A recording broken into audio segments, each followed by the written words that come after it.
Oke, teman-teman, kembali lagi kita akan belajar sejarah perkembangan paham-paham baru. Yang pertama, liberalisme. Apa itu liberalisme? Kita bisa lihat dari kata liberal yang berarti bebas dan isme yang berarti paham. Secara sederhana, liberalisme diartikan sebagai paham tentang kebebasan, paham tentang perjuangan menuju kebebasan, terutama kebebasan individu. Paham liberalisme menyebarkan bahwa tiap individu mempunyai beberapa kebebasan. Tokoh pendukung paham liberalisme yaitu John Locke. Bentuk dari liberalisme itu sendiri yaitu yang pertama, liberalisme politik, yang berarti bahwa setiap individu berhak untuk hidup berpolitik. Misalnya berhak untuk dipilih ataupun memilih, berhak dicalonkan ataupun menyalonkan. Yang kedua, liberalisme ekonomi, bahwa setiap individu ingin diakui kebebasannya untuk mencari ekonomi sedemikian rupa, mengembangkan ekonomi sedemikian rupa. Lantas siapa pencetus liberalisme? Pencetus liberalisme adalah Adam Smith. Berkembangnya liberalisme menyebabkan negara-negara jajahan mulai berani memperjuangkan haknya, karena mereka belajar bahwa saya berhak, kita berhak untuk berjuang, kita berhak untuk merdeka. Liberalisme mengajarkan bahwa kita bebas untuk merdeka. Di Indonesia mulai memperjuangkan hak-haknya ketika kita mendapatkan politik etis dari Belanda, yaitu politik balas budi. Bisa kita pelajari di pembahasan kemudian tentang politik balas budi. Paham kedua yaitu sosialisme. Sosialisme berasal dari kata sosial dan isme, paham yang menghendaki bahwa tiap individu, bahwa gerakan harus dimulai dari gerakan sosial. Maka pengertian dari sosialisme adalah paham atau gerakan yang menghendaki terwujudnya suatu masyarakat yang disusun secara kolektif agar menjadi suatu masyarakat yang bahagia.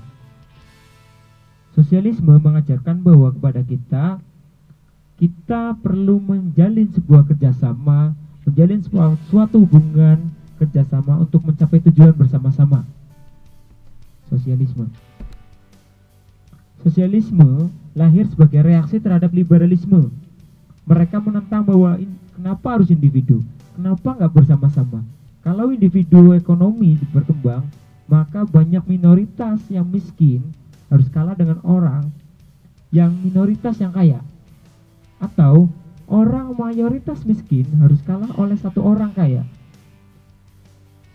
Tokoh sosialisme yaitu Karl Heinrich Marx atau biasa disebut Karl Marx. Karl Marx mengembangkan dalam bentuk Marxisme. Paham ini mendorong lahirnya komunisme. Di Indonesia muncul Partai Komunisme Indonesia. Tujuan awalnya adalah mendapatkan kemerdekaan. Paham berikutnya yaitu paham pan-islamisme. Apa itu paham pan-islamisme? Yaitu paham untuk menyatukan umat Islam di seluruh dunia. Tokoh pan-islamisme ada At-Tahtawi dan Jamaluddin Al-Afghani. Pan-islamisme di Indonesia, bahwa Indonesia menjalin hubungan dengan gerakan pan-islamisme semasa pergerakan nasional.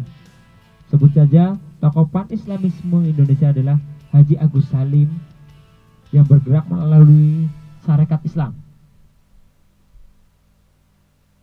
Berikutnya adalah paham demokrasi. Apa itu paham demokrasi? Demokrasi adalah sistem pemerintahan yang mengakui hak segenap anggota masyarakat untuk mempengaruhi keputusan politik baik secara langsung maupun tidak langsung. Atau ada yang mengatakan bahwa demokrasi itu adalah pemerintahan yang berasal dari rakyat, oleh rakyat, untuk rakyat. Itu dicetuskan oleh Abraham Lincoln sebagai salah satu tokoh pencetus demokrasi. Di Indonesia sendiri, paham demokrasi mendorong lahirnya gerakan-gerakan seperti IP atau Indis Partid, Sarekat Islam, dan KAPI. Paham berikutnya adalah paham nasionalisme. Apa itu paham nasionalisme? Paham tentang kebangsaan, yaitu paham yang menyadarkan tentang harga diri suatu bangsa, cinta tanah air. Paham nasionalisme ini lahir sebagai reaksi terhadap penguasa-penguasa negara Eropa oleh Napoleon Bonaparte. Tokoh nasionalisme di Asia, sebut saja ada George Rizal, ada Mahatma Gandhi, dan ada Muhammad Hatta dari Indonesia. Terima kasih.